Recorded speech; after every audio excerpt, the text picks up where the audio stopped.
menjelaskan apa sih pengertian dari PROTA atau program tahunan itu. PROTA atau program tahunan adalah rencana penetapan alokasi waktu dalam 1 tahun untuk mencapai tujuan pembelajaran, kompetensi dasar dan kompetensi inti yang telah ditetapkan. Lalu, penetapan alokasi waktu itu dibutuhkan agar seluruh kompetensi dasar dapat dicapai oleh peserta didik. Selain itu, PROTA juga menjadi program tahunan untuk setiap mata pelajaran atau seluruh mata pelajaran yang berisi garis-garis besar yang hendak dicapai oleh peserta didik itu sendiri dan dikembangkan oleh guru-guru yang bersangkutan. Baiklah, setelah teman saya menjelaskan pengertian dari PROTA atau program tahunan, saya akan menjelaskan kegunaan dari PROTA, program tahunan. Yang pertama, menata materi secara logis, sistematis, dan hierarki. Dan yang kedua, mendistribusikan alokasi waktu untuk setiap pokok bahasan. Dan yang ketiga, mendorong proses pembelajaran secara efektif dan efisien berdasarkan ketentuan yang telah ditetapkan.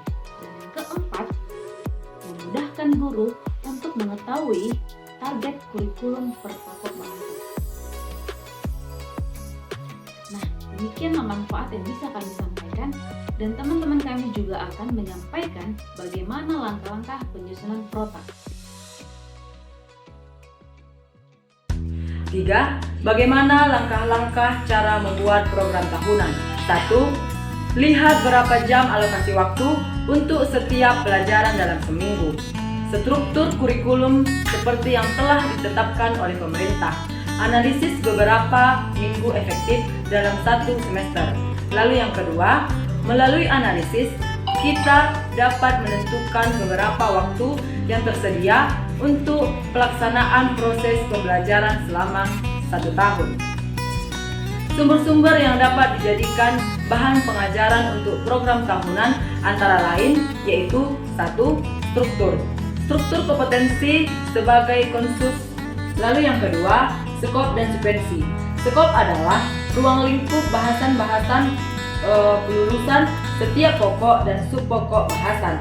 Sedangkan sekuensi adalah urutan logis dari pokok dan subpokok bahasan. Yang ketiga, kalender pendidikan. Pembelajaran mengacu pada efisien dalam kalender, sedangkan sudah termasuk waktu libur dan lain-lain.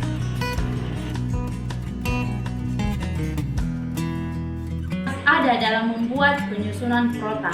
Yang pertama yaitu identitas, meliputi mata pelajaran, kelas, dan tahun pelajaran. Yang kedua yaitu format isian, yaitu meliputi tentang semester, standar kompetensi, kompetensi dasar, materi pokok, dan alokasi waktu.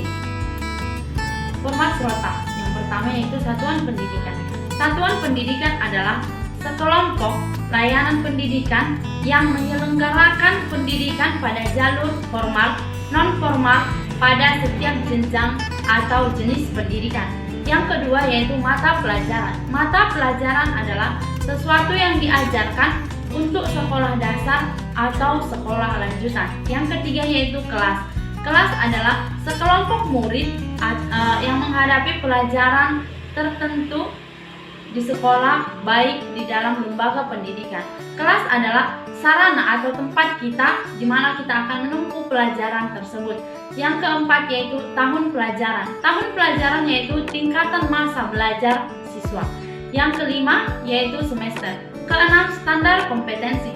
Standar kompetensi adalah penulisan kemampuan atau rumusan kemampuan yang harus dimiliki seorang siswa untuk melakukan sesuatu tugas atau pekerjaan yang didasari atas pengetahuan dan keterampilan.